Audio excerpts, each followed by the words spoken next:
សួស្តីអ្នកទាំងអស់គ្នាក្នុងវីដេអូនេះគឺខ្ញុំបង្ហាញអ្នកទាំងអស់គ្នានៃជំហាននៃការធ្វើបតអេឡិចត្រូនិកដែលយើងហៅថា PCB board យើងធ្វើវាដើម្បីអាចរៀបគ្រឿងអេឡិចត្រូនិកនៅលើបតនឹងបានដោយមិនបាច់ទិញពីខាងចិន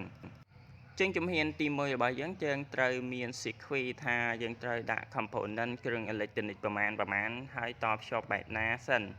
បន្ទាប់មកគឺយើងប្រើកម្មវិធីដើម្បីគូសខ្សែសីមានៃ sequence អេឡិចត្រូនិករបស់យើងនឹងហើយយើងត្រូវផ្ទៀងផ្ទាត់មើលខ្សែសីមាហ្នឹងថាត្រឹមត្រូវអស់នៅដើម្បីយើងអាចយកខ្សែសីមាហ្នឹង print នៅលើក្រដាសដែលមានផ្ទៃរលោងសម្រាប់កម្មវិធីវិញវាមានកម្មវិធីច្រើនដែលយើងអាចគូខ្សែសីមាហ្នឹងវាមានដូចជាកម្មវិធី Proteus Professional, Multisim និងកម្មវិធីច្រើនទៀតដែលយើងអាចគូវាបាននៅពេលដែលយើង print ខ្សែសីមាពីកម្មវិធីទៅលើក្រដាសរលោងនឹងរួចហើយគឺយើងយកអាក្រដាសដែលមានខ្សែសីមាហ្នឹងទៅដាក់នៅលើបតដើម្បីធ្វើការអ៊ុតគឺយើងយកឆ្នាំងអ៊ុតក្អៅយើងធម្មតាទេនៅពេលដែលយើងអ៊ុតក្តៅទៅអាទឹកថ្នាំនៅលើក្រដាសរលោងរបស់យើងហ្នឹងវាទៅជាប់ជាមួយនឹងបតរបស់យើងដោយបតហ្នឹងជា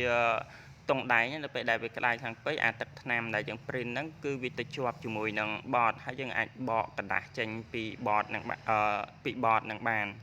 ហើយយើងប្រើប្រភេទអាស៊ីតខ្សោយបើសិនបើអ្នកទាំងអស់គ្នាអត់មានទេអាចទិញនៅកន្លែងលក់គ្រឿងអេឡិចត្រូនិកបាន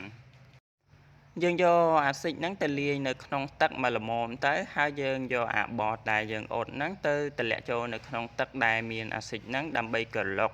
នៅពេលដែលយើងក្រឡុកទៅគឺធ្វើឲ្យអាស៊ីតហ្នឹងវាកាត់អាផ្ទៃតុងដែងដែលវាអត់មានស៊ីខ្វីបាំងពីលើនៅពេលដែលយើងអ៊ុតខ្សែសីមានៅលើបតហ្នឹងទៅអាផ្ទៃទឹកថ្នាំហ្នឹងវាអត់ប៉ះជាមួយអាស៊ីតទេអញ្ចឹងអាណាដែលអត់មានគំនូសខ្សែសីមាហ្នឹងធ្វើឲ្យអាស៊ីតហ្នឹងវា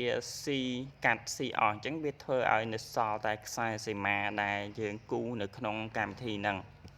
នៅពេលដែលយើងក្រឡុកនៅសល់តែខ្សែសីមានៅលើបតហ្នឹងរួចហើយយើងយកបតហ្នឹងទៅលាងទឹកឲ្យស្អាតឲ្យអស់ជាតិអាស៊ីតកុំឲ្យប៉ះពាល់សុខភាពយើងហើយយើងប្រើប្រភេទស្វានដែលសម្រាប់ស្វានគ្រឿងអេឡិចត្រូនិកយើងយកអាផ្លែប៉ិនជើងគ្រឿងអេឡិចត្រូនិករបស់យើងស្វានតាមអាជើងដែលយើងគូនឹងស្វានហើយទើបយើងអាចដោតគ្រឿងអេឡិចត្រូនិកនៅលើបតនឹងបានរួចហើយយើងយកគ្រឿងអេឡិចត្រូនិករបស់យើងដោតនៅលើបតហ្នឹងដើម្បីផ្សារអញ្ចឹងយើងដាក់គ្រឿងទៅតាម sequence ដែលយើងគូទៅកុំឲ្យខុសហើយយើងអាចផ្សារនឹងបានបតអេឡិចត្រូនិកមួយហើយអញ្ចឹងការធ្វើបតអេឡិចត្រូនិកវាមានតែប្រមាណជំហានហ្នឹងទេបាទអរគុណចាំខ្ញុំនឹងធ្វើវីដេអូផ្សេងទៀតដើម្បីចែករំលែកអ្នកនរគ្នា